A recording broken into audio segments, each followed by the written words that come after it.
स्वागत है आपका SKPCS एकेडमी में। पुलिस की तरफ एक कदम और बढ़ाते हैं। अयोध्या में भगवान श्री राम मंदिर के विषय में आज हम लोग कुछ समझेंगे।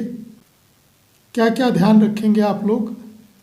राम मंदिर ट्रस्ट, इसकी स्थापना हुई थी 5 फरवरी 2020 को। राम मंदिर की आधारशिला जो रखी गई है वो 5 अगस्त 2020 को प्रधानमंत्री श्री नरेंद्र मोदी और मोहन भागवत जो RSS के प्रमुख हैं उनके द्वारा आधारशिला रखी गई थी। रामलला की प्राण प्रतिष्ठा 22 जनवरी 2024 को हो गई। ये पूरे भारत में अब ये मंदिर खुल गया है समस्त भारतवासियों के लिए और समस्त विश्ववासियों के लिए खुला हुआ है। मंदिर निर्माण की 3 शैलियाँ होती हैं, नागर शैली, द्रविड़ शैली और वैसर शैली। भगवान श्री राम का मंदिर नागर शैली में बनाया गया है। मंदिर का प्रवेश द्वार पूर्व दिशा की तरफ है जो सिंह द्वार कहलाता है। मंदिर में जो प्रवेश होगा वो किस द्वार से होगा? सिंह द्वार से। और वो किस दिशा में है? पूर्व दिशा की ओर है। इस मंदिर में 5 मंडप हैं जिनके नाम हैं नृत्य मंडप, रंग मंडप, सभा मंडप, प्रार्थना मंडप और कीर्तन मंडप।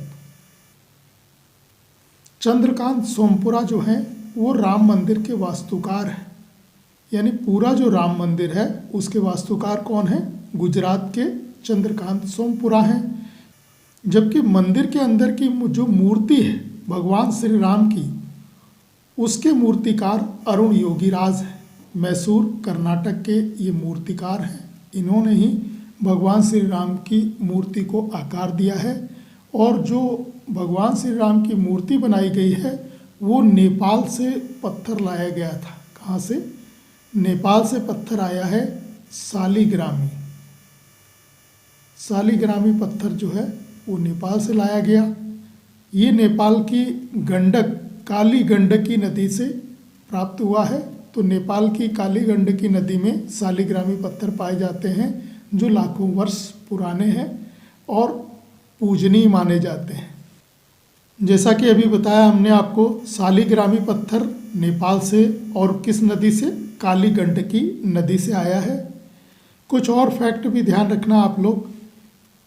बाबरी मस्जिद 1528 में बाबर के सेनापति मीर बाकी ने बाबरी मस्जिद का निर्माण करवाया था। मंदिर पहले मंदिर था और उसके स्थान पर 1528 में मीर बाकी ने क्या बनवा दी? मस्जिद बना दी। 6 दिसंबर 1992 के दिन जो है इस विवादित ढांचे को कार सेवकों द्वारा गिरा दिया गया था। इसकी जांच के लिए एक आयोग गठित हुआ, लिब्राहन आयोग। तो अक्सर परीक्षा में पूछा गया है लिब्राहन आयोग किसकी जांच के लिए गठित हुआ था? तो जो अयोध्या में बाबरी मस्जिद और राम मंदिर का जो मुद्दा है उसका जो विवादित ढांचा गिराया गया था उसकी जांच के लिए क्या बनाया गया था? लिब्राहन आयोग गठित किया गया। इस सारे प्रकरण पर 9 नवंबर 2019 को सुप्रीम कोर्ट का फाइनल डिसीजन आया था। इसमें बहुत सारी चीज़ें हुई। ASI ने भी वहाँ पर सर्वे किया 2003 में। ASI अर्थात archaeological survey of India. ASI को जो प्रमाण मिले वो मंदिर की तरफ इशारा करते थे। इसलिए 9 नवंबर 2019 को सुप्रीम कोर्ट ने जो फाइनल डिसीजन दिया वो रामलला के पक्ष में दिया। ये सुप्रीम कोर्ट का जो डिसीजन आया था उसमें 5 जजों की एक संवैधानिक पीठ बनाई गई थी जिसमें रंजन गोगोई अध्यक्ष थे। चीफ जस्टिस ऑफ इंडिया भी थे ये उस समय। और अन्य जजों में शामिल थे शरद अरविंद बोबड़े, अशोक भूषण, अब्दुल नज़ीर और धनंजय यशवंत चंद्रचूड़। वर्तमान में धनंजय यशवंत चंद्रचूड़ सुप्रीम कोर्ट के मुख्य न्यायाधीश हैं। तो इन 5 जजों की बेंच ने फैसला सुनाया था और एक मत से वो ज़मीन, जो विवादित ज़मीन थी, वो किसके पक्ष में दे दी गई थी? रामलला के पक्ष में दे दी गई थी। कितनी ज़मीन विवादित थी? तो 2.77 एकड़ ये विवादित भूमि रामलला के पक्ष में दी गई थी, जबकि 5 एकड़ भूमि मस्जिद निर्माण के लिए धन्नीपुर गांव के नज़दीक दी गई है।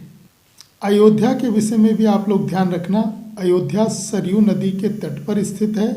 श्री राम के पूर्वज वैवस्वत मनु द्वारा इसे बसाया गया था।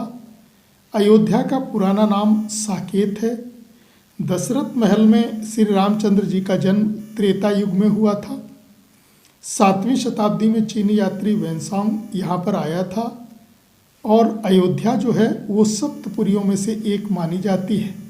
6 और कौन सी हैं तो मथुरा, काशी, उज्जैन, द्वारिका, हरिद्वार, कांचीपुरम। तो ये राम मंदिर से संबंधित कुछ फैक्ट थे, इनको आप ध्यान रखिएगा।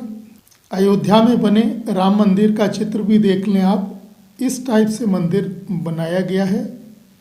और जो अभी बात करी थी हमने नागर शैली की, उत्तर भारत के जितने भी मंदिर बनाए गए हैं वो किस शैली में बने हैं? नागर शैली।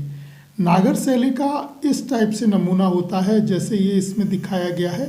ये गर्भगृह होता है जिसमें मूर्ति रखी जाती है और इसके ऊपर ये शिखर होता है। शिखर के ऊपर ये अमलाक दिखाया गया है जिसे अवांगमुखी कमल भी कह सकते हो आप, और ऊपर एक कलश होता है और उसके मंदिर के सामने ये मंडप होते हैं। अभी आपने जाने भगवान श्री राम के मंदिर में कितने हैं? इसमें 5 मंडप हैं। और इसका प्रवेश द्वार किधर है? ईस्ट की ओर प्रवेश द्वार है, पूरब की ओर, और उसको क्या नाम दिया गया है? तो उसे सिंह द्वार नाम दिया गया है। तो ये कुछ महत्वपूर्ण तथ्य थे भगवान श्री राम मंदिर के बारे में। नए पॉइंट्सों के साथ जल्द मुलाकात होगी। धन्यवाद।